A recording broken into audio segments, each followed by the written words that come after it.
the 3rd of May 2012. Welcome to Capital FM Online TV News. In the headlines, NHIF chairman suspended hours after he attempted to kick out CEO. MP's committee told clinics received NHIF billions irregularly. Raila dares Mudavadi to quit as Sabatia MP after leaving ODM.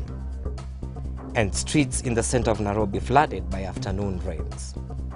Good evening. I'm Kasim Hassan Ali. The chairman of NHIF, Richard Muga, was sent packing barely 2 hours after he suspended the CEO over allegations of mismanagement and dubious payment of millions of shillings to uninspected clinics.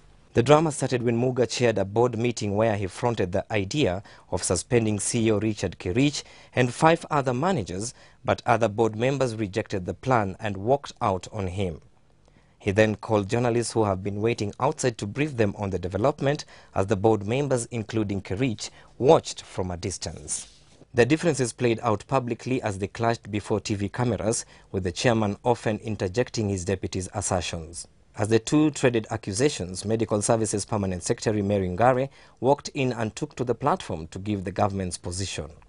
Journalists who were summoned to be addressed by Medical Services Minister Professor Anyang' Nyong'o soon after the day's drama were instead issued with a copy of Muga's suspension later.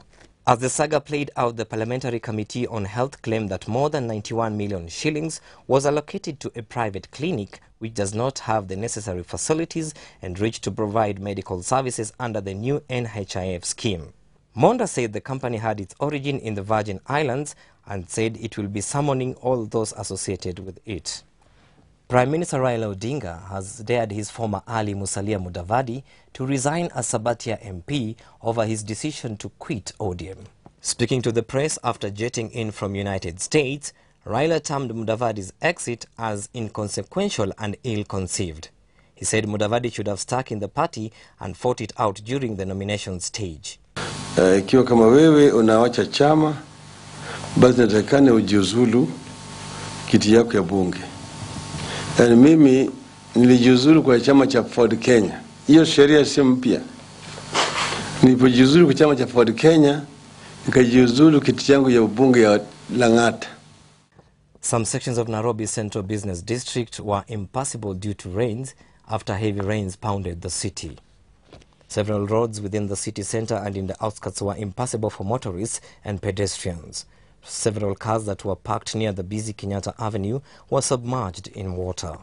Motorists and city residents blamed the City Council of Nairobi for neglecting the drainage system despite the Meteorological Department alerts on heavy rains. The floods have rocked several parts of the country, causing deaths and leaving many others displaced. That's all we had for you. Thank you for staying with us.